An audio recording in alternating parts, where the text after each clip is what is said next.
Bonjour tout le monde, j'espère que vous allez bien. Aujourd'hui, on va parler des 7 disparus du PSG. Voilà, faudra les retrouver.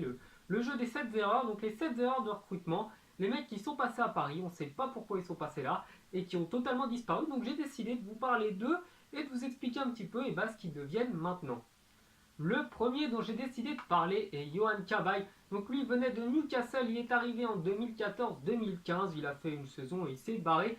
Donc lui venait au PSG pour remplacer grosso modo en cas de pépin et bien les mecs comme Verratti, Matuidi, Mota, etc. Bref, c'était vraiment le super héros, le mec qui allait venir sauver le PSG, qui était un des meilleurs joueurs, voire le meilleur joueur de Newcastle. Donc à moins qu'il devait apporter à mort. Au final, il n'a pas beaucoup joué, on n'a rien retenu de lui quasiment à part peut-être un but qu'il a inscrit en Ligue des Champions contre Leverkusen et un but contre le Racing Club de Lens. Donc à part ça, pas grand-chose. À l'heure où je vous parle, il est sans club. Il était parti en Angleterre avant de signer en 2018 dans le club de Dubaï. Donc à Dubaï, il n'a joué que 6 mois avant que, je suppose, le dirigeant principal du club décide de se passer de lui. Donc il est actuellement sans club. Voilà, il a disparu de la circulation. Le mec s'est perdu aux Émirats et même aux Émirats, il n'a pas réussi à vraiment exploser puisqu'ils ont décidé de se passer de lui.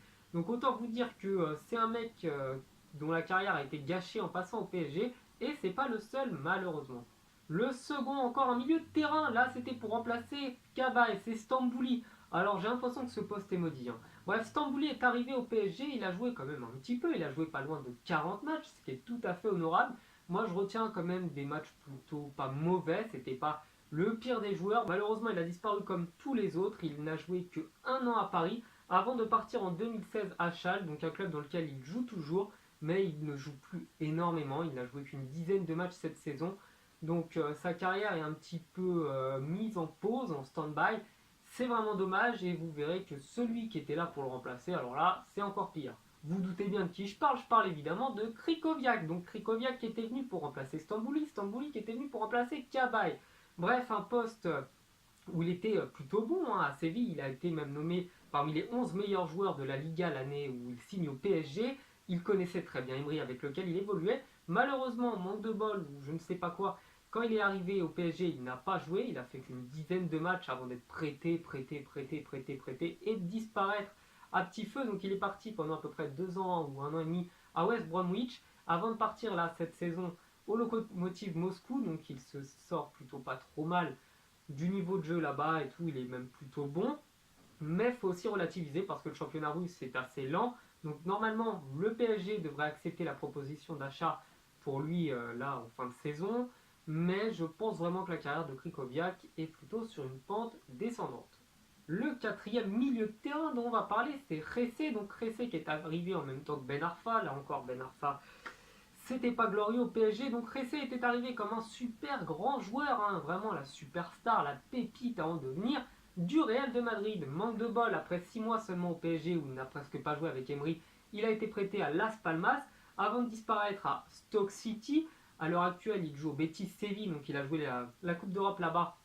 Ça a été plutôt pas mauvais, mais on va pas se le cacher, quand vous venez du Real de Madrid, que vous signez au PSG, généralement c'est pas pour finir sur le banc au Betis Séville. Donc j'espère le revoir peut-être un jour sous des meilleures couleurs, sous son meilleur jour, et montrer à tout le monde que c'est plutôt une expérience malchanceuse qu'il a eu au PSG. Le cinquième, on va parler de défenseur avec Diego Lugano. Lugano qui était arrivé au PSG comme le capitaine de l'équipe d'Uruguay, un des meilleurs joueurs de son pays, un des meilleurs joueurs de son championnat. Bref, c'était la superstar, il devait être là comme le patron de la défense, un petit peu comme Thiago Silva l'a été l'année d'après. Manque de bol, il était lent, il n'était pas technique, il n'avait pas une très grande vision du jeu, il n'avait pas les capacités athlétiques pour tenir le rôle et pour tenir la baraque. Il a bien évidemment fini sur le banc en étant un des pires transferts du PSG. Il a perdu sa place en équipe nationale.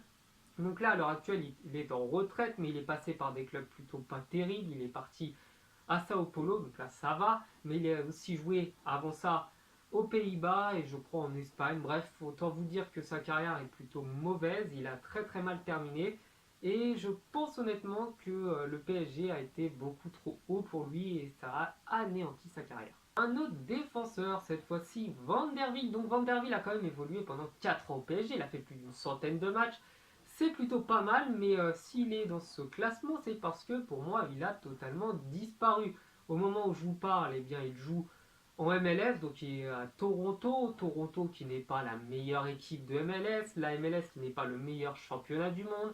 Donc le mec continue à jouer, hein, je dis pas, mais quand vous avez joué au plus haut niveau et que vous avez joué des matchs de Ligue des Champions aussi importants que ceux que le PSG a pu jouer, finir à Toronto, je vois pas ça comme une carrière plutôt brillante.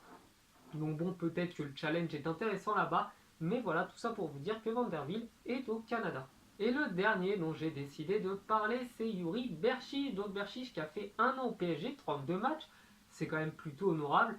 On sentait malheureusement qu'il n'avait pas vraiment le niveau pour être à gauche, pour remplacer Maxwell. Donc moi j'étais pas trop déçu de Berchiche, il n'apportait pas énormément, mais il n'était pas si mauvais que ça. Donc au moment où je vous parle, il est à Bilbao, il joue à Bilbao, donc le club dans lequel il est passé entre 2005 et 2007. Donc je ne suis pas forcément le championnat espagnol, je ne sais pas s'il est bon, mais je pense que s'il est à Bilbao, c'est que quand même il y a un certain niveau. Donc je lui souhaite le meilleur et pourquoi pas un jour de revenir en France, pourquoi pas à Lyon ou peut-être même à Marseille s'il a envie de se détruire. Bref, je vous souhaite de passer une bonne journée. La vidéo est déjà terminée, je sais. Donc j'espère qu'elle vous aura plu. N'hésitez pas à me parler de joueurs ou de clubs dont vous aimeriez que, sur lesquels vous aimeriez que je fasse une vidéo. Je vous dis à la prochaine. Passez une bonne journée. Ciao.